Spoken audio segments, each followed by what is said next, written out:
Shalom, salam jumpa kembali para sahabat Insani yang dikasihi Tuhan dalam program Insani, Inspirasi Sabda Allah hari ini, edisi hari Rabu tanggal 28 Oktober tahun 2020, dari Paroki Santo Martinus de Tours Bone-Bone, Pastor Edi Octavianus Kaniu. Mari kita mengawali permenungan kita dengan doa. Dalam nama Bapa dan Putra dan Roh Kudus. Amin. Terima kasih ya Allah Bapa yang Maha Kasih dalam surga, untuk kesempatan kembali sejenak berada di hadirat-Mu untuk membaca dan merenungkan sabda-Mu. Utuslah kiranya Roh Kudus-Mu ke dalam diri kami. Kami menyerahkan diri kami kepada tuntunan Roh Kudus itu. Biarkanlah Roh Kudus-Mu itu menuntun hati kami, membuka hati kami, dan membantu kami untuk merenungkan firman-Mu dan menemukan butir-butir permenungan yang dapat kami gunakan dalam kehidupan kami dan juga dalam menghayati iman kami kepadamu.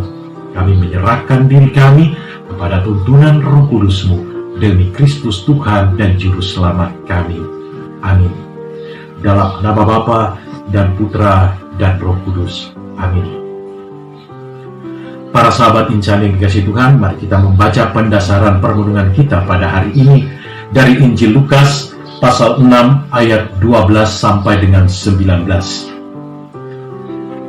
Pada waktu itu pergilah Yesus ke bukit untuk berdoa, dan semalam-malaman ia berdoa kepada Allah.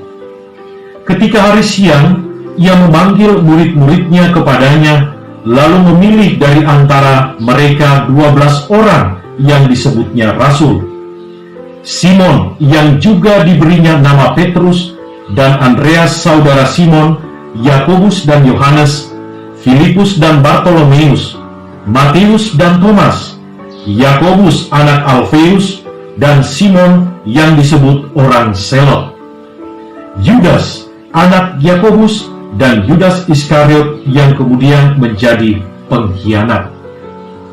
Lalu ia turun dengan mereka dan berhenti pada suatu tempat yang datar.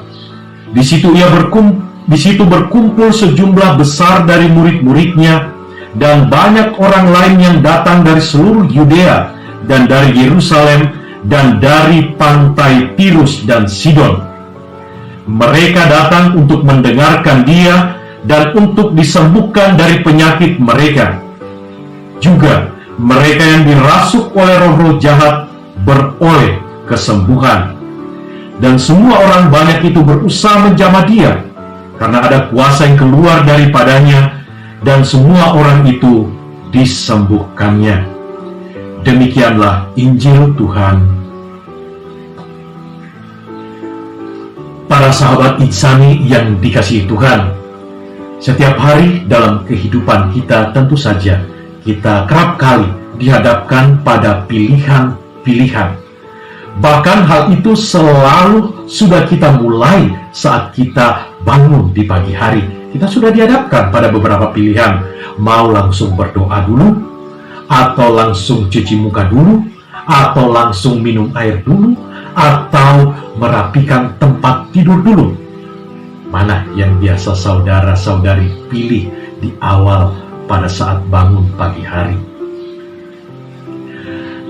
Itu adalah contoh yang sederhana, di mana pemilihan keputusan biasa kita ambil di dalam kehidupan kita. Itu mungkin pilihan-pilihan yang kecil atau pilihan-pilihan yang sederhana. Dalam kesempatan lain dalam kehidupan kita, kita pun pasti pernah dihadapkan pada pilihan-pilihan yang besar. Pilihan-pilihan yang memiliki konsekuensi-konsekuensi tertentu dan dampaknya bagi diri kita dan juga bagi orang-orang yang ada dalam kehidupan kita, orang-orang di sekitar kita. Misalnya, pilihan untuk mengambil pekerjaan tertentu atau usaha tertentu dalam kehidupan kita. Bisa juga pilihan untuk menjatuhkan si dia menjadi pasangan hidup.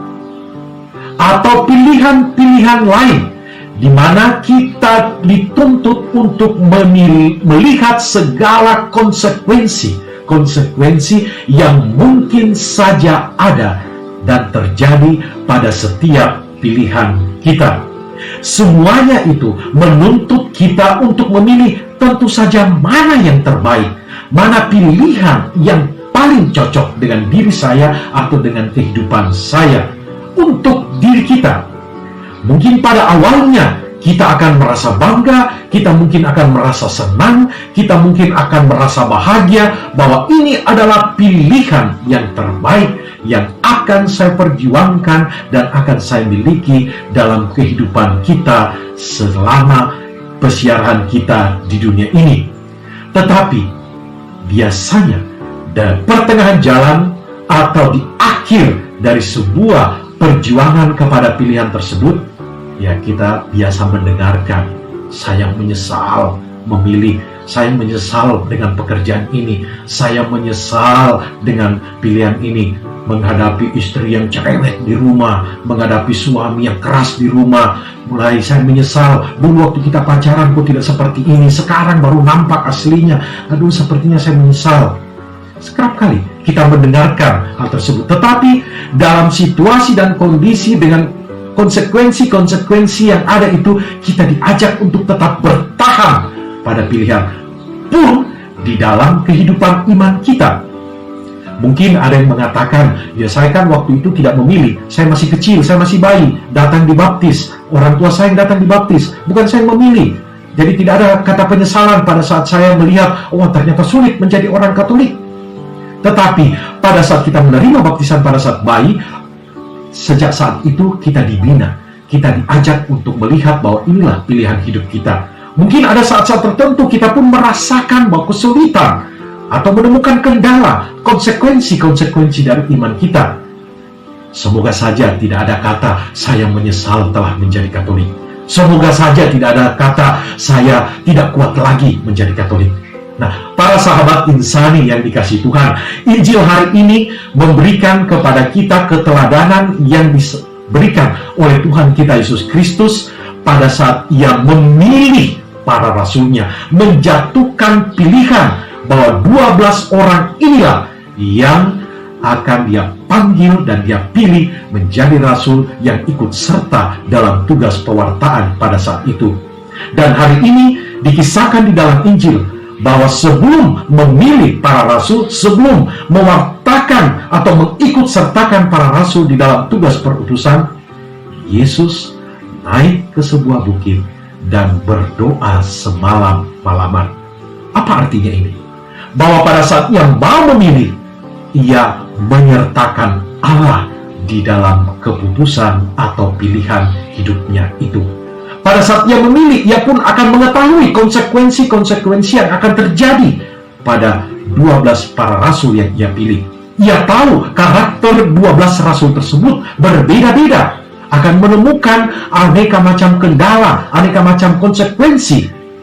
Kita tahu konsekuensi yang paling berat, yaitu pada saat Yudas yang telah Ia pilih, Iskariot yang telah Ia pilih, akhirnya menjual Dia dengan 30 keping perak. Tetapi apakah Yesus Tuhan kita itu memecat Yudas? Apakah membuat Tuhan kita Yesus Kristus itu mencoret beberapa nama dari 12 rasul? Tidak. Yesus Kristus tetap dengan setia bertahan. Karena apa? Pada saat Ia memilih dan menjatuhkan keputusan itu, Ia melibatkan Allah di dalam pilihan-pilihannya. Para sahabat insani yang terkasih di dalam Yesus Kristus, tentu saja diperlukan kebesaran hati untuk menentukan pilihan-pilihan seperti itu. Pilihan-pilihan yang mengandung konsekuensi-konsekuensi yang berat bagi diri kita dan juga bagi orang-orang yang ada di dalam kehidupan kita. Nah, seperti yang telah diteladankan oleh Tuhan kita Yesus Kristus, bahwa kekuatan untuk menghadapi aneka macam kendala, aneka macam konsekuensi, aneka macam hal risiko yang muncul dari pilihan yang kita pilih pada saat kita menjatuhkan keputusan itu adalah pada saat kita menyertakan Allah, maka menghadapi kendala-kendala, konsekuensi-konsekuensi itu kita pasti juga akan diberikan kekuatan dari Allah Itulah artinya kita menyertakan Allah pada saat kita menjatuhkan pilihan atau menentukan pilihan tertentu, dan pada saat kita menghidupi pilihan tersebut. Kita menyertakan Allah karena disitulah kita menerima kekuatan dari Allah untuk kita pakai memperjuangkan apa yang menjadi pilihan kita. Para sahabat insan yang dikasihi oleh Tuhan, semua pilihan yang telah kita buat, saya yakin dan kita yakin itu adalah pilihan yang terbaik. Kita sertakan Allah di dalam pilihan-pilihan tersebut, dan mari kita tetap bertahan pada pilihan tersebut, teristimewa dalam pilihan untuk mengimani Allah di dalam pribadi Tuhan kita, Yesus Kristus, yang menjadi pokok iman yang kita hayati dan kita perjuangkan sampai saat ini. Semoga dengan menyertakan Allah, pilihan untuk menjadi pengikut Kristus yang setia dan juga menjadi pengikut Kristus yang bermutu, yang berkualitas, yang menghasilkan buah-buah dalam kehidupan kita, senantiasa kita miliki dalam kehidupan kita. Mari kita berdoa. Terima kasih Tuhan untuk butir-butir permenungan dalam sabda-Mu yang telah kami baca dan renungkan bersama-sama ini. Buatlah ya Tuhan, kami selalu kuat untuk menjalani pilihan hidup kami teristimewa dalam mengimani Engkau melalui dan di dalam Putra-Mu Tuhan kami Yesus Kristus. Kuatkan kami senantiasa, karena kami selalu menyerahkan diri kami ke dalam penyertaan-Mu pula dalam kehidupan dan iman kami. Berikan kami kekuatan ya Tuhan jika kami menghadapi aneka macam kendala-kendala, konsekuensi-konsekuensi yang berat di dalam pilihan kami teristimewa dalam pilihan untuk mengimani Dikau dalam Putra-Mu Yesus Kristus. Turunlah berkat Allah yang Maha Kuasa atas saudara-saudari sekalian, dalam nama Bapa dan Putra dan Roh Kudus. Amin. Terima kasih saudara-saudariku dan para sahabat insani yang telah mendengarkan sabda Allah. Saya Pastor Marcel Lolotandung mengucapkan berlimpah terima kasih kepada Pastor Edi Octavianus Kaniu. Semoga Pastor bersama dengan segenap umat di paroki senantiasa diberkati Tuhan dalam setiap aktivitas dan pelayanannya. Amin.